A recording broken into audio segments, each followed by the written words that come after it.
Leu Conhece a Ti Mesmo, na época deles tinham, lá da mitologia grega, tinha o oráculo, e o oráculo profetizava algumas coisas, e foi profetizado que o Laio morreria pelo filho dele, aquele filho que acabou de nascer. O nome não era Édipo, tinha algum nome que a Jocasta e o Laio tinham dado.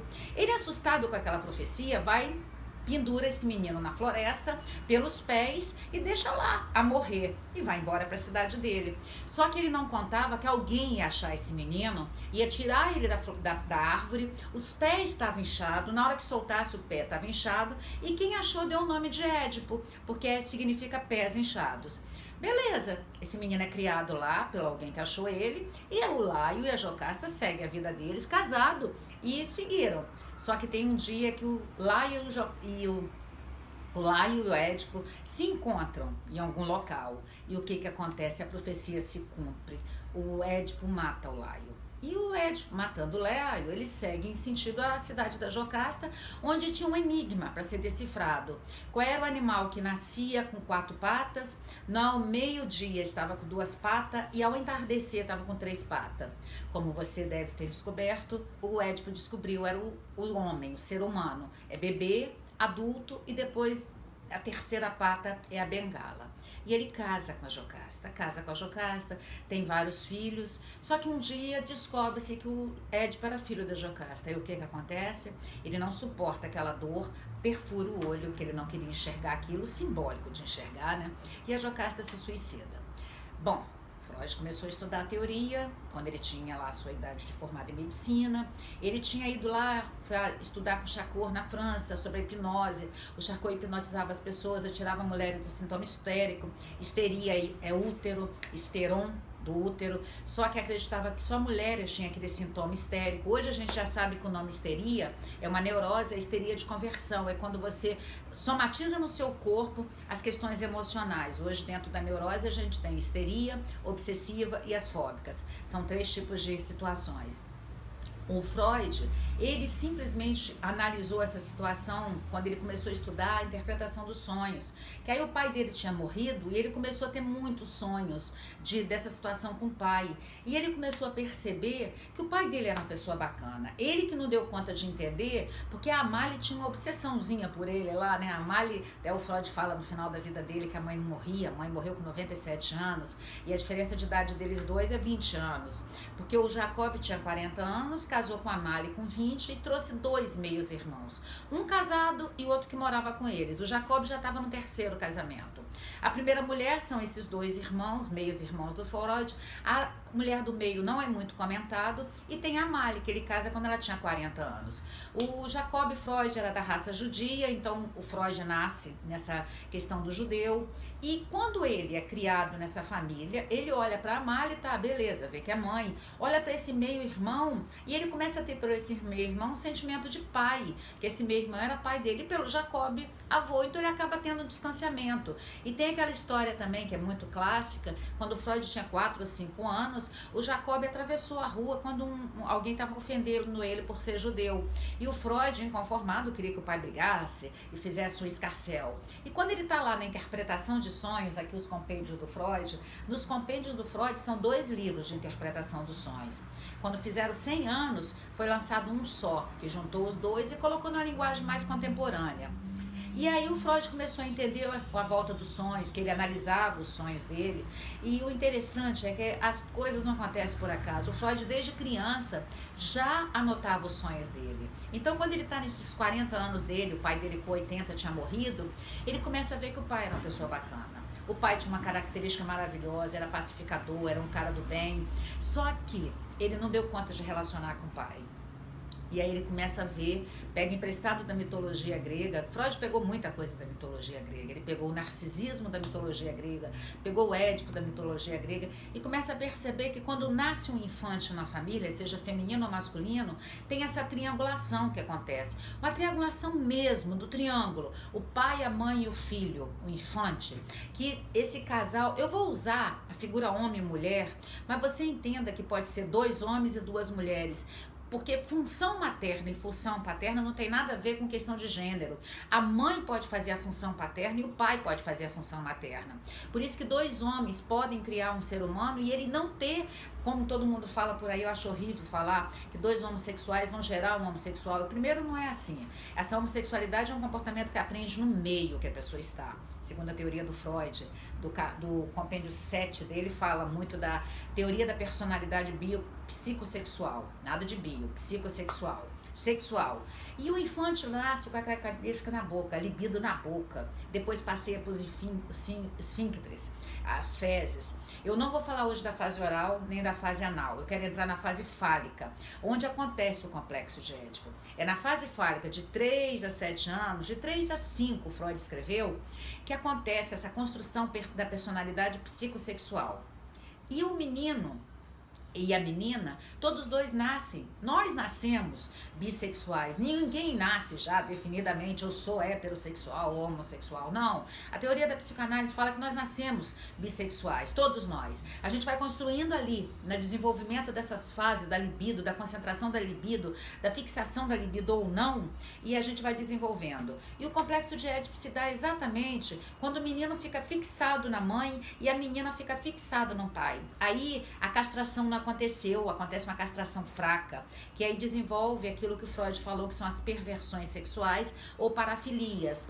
Tentem entender que não foi o Freud que falou que comportamento homossexual era doença. Quem falou foi a psiquiatria, por isso que colocou no DSM-4. Mas bendito o DSM-5 que já tirou esse termo. A homossexualidade não está mais no DSM. A homossexualidade não é doença. A homossexualidade é um comportamento que se aprende. Como a gente aprende várias coisas na vida, a gente aprende a ter desejos heterossexuais ou homossexuais, segundo a teoria do Freud. Então, o menino, ele nasce concentrado o amor dele na mãe. Ele não enxerga o pai. Quem chama o pai para a relação, quem faz a função paterna acontecer, lembre-se que eu estou só explicando homem e mulher para ficar mais didático, só para isso. Quem faz esse menino entrar na cabecinha do pai com uma função paterna é a mãe. Só que hoje, na época do Freud, a Amália, o Freud foi o primogênito. Olha, o Freud tinha um quarto especial, as irmãs dormiam no outro quarto e ele tinha um quarto especial. Não atrapalhe seu irmão. O Freud com 8 anos já falava vários idiomas, já tocava piano, já era um menino de ouro, Sig de ouro era o apelido do Freud. Então imagina o enamoramento que a Amália tinha com Freud. Esse enamoramento é emocional. O Jacob, distante, envolvido com o comércio dele, que era um comerciante, ela acabou se depositando muito afeto nele. E foi por esse afeto que a Mari depositou no menino demais que o Freud começou a perceber que aquilo ali tinha um complexo, que era algo que não era normal. Então ele começou a perceber que a mãe fixa demais o amor no menino e o pai na menina. Lembra a princesinha do papai? É bem típico dos homens. Então essa mulher que nasce, que o menino nasce dela, vou primeiro explicar o menino, depois eu explico a menina. O que é o complexo? O menino nasce, ela fica ali com o menino, cuidando do menino, mas tem uma hora que ela tem que chamar o pai para esse menino se identificar com o pai e ficar lá. Aí o menino que está aí namorado dessa mãe fala, tudo bem, essa mãe é esposa do meu pai, ela não vai casar comigo simbolicamente, ela já é casada com meu pai, mas quando eu crescer, eu caso com uma mulher que lembre ela. Eu caso com uma mulher que vai ser parecida com ela. Aí, o nome disso é que fez o corte da castração. O menino vai desenvolver-se, vai ter o corte da castração. Aí o menino vai ser só neurótico. Ele vai ter a neurose, que pode ser histérica, compulsiva ou fóbica. Desculpa, nada de compulsiva, histérica, obsessiva e fóbica. São os 3 tipos de neurose, que tem um corte da castração bem feita, que a castração foi bem feita. Se ele não faz esse corte, se ele fica fixado na mãe, a castração é fraca. Aí pode ter a homossexualidade, pode ter todas as outras parafilias. Pode ficar sádico, masoquista, narcisista, voyeur. Narcisista não é parafilia, desculpa. Pode ficar masoquista, pode ficar necrófilo, aqueles homens que têm relacionamento sexual com mulheres mortas. Porque de uma forma inconsciente ele acha que ele está tendo relação sexual com a mãe. Isso é o saber do Freud. Então, é as coisas simbólicas do inconsciente. A psicanálise é muito rica, né? Então, assim, eu tô dando esse vídeo para vocês só entenderem mais ou menos. E aí, e a menina? A menina é mais complexa, porque a menina, ela nasce com amor pela mãe, um amor bissexual. Ela tem que sair ter um pouco de relacionamento com o pai, depois voltar e se identificar com a mãe. Então é mais complexo o relacionamento da mãe com a filha. Por isso que a gente vê tantas mães hoje de adultos, a mãe adulta e a filha adulta, e o relacionamento não é harmonioso. Então esse é o complexo de Édipo. Quando a angústia da castração não acontece, a criança vai ficar com a perversão sexual ou as parafilias, o igual está no DSM-5. Hoje nós temos o diagnóstico Manual da Saúde Mental 5. Essas perversões estão lá no DSM. São de pedofilia, tirou a homossexualidade, não está mais lá, e todas as outras. O homossexualismo não é mais um transtorno para o DSM. Para a psicanálise nunca foi. O Freud nunca acreditou, ele nunca entendeu que a homossexualidade era doença. Tanto que uma mãe, uma vez levou um rapaz que era homossexual para ele atender, e ele atendeu psicanaliticamente e nunca falou de doença. Quem falou disso depois foram os psiquiatras contemporâneos do Freud. Então o complexo de Édipo é isso. Eu sei que eu expliquei rápido, né? Mas é porque é um saber tão complexo, que por isso que chama complexo de Édipo. É a fixação que o menino fica com a mãe e a menina fica com o pai. E aí fica aquele enamoramento. A menina tem que ter, pelo pai, saber, esse pai é da minha mãe, quando eu crescer, eu vou me ligar ao filho. A menina não busca o marido, a menina vai se ligar no filho. Esse é o saber do Freud. Eu espero que vocês tenham gostado, eu espero que tenha valido a pena. Aqui embaixo eu vou postar o que é isso.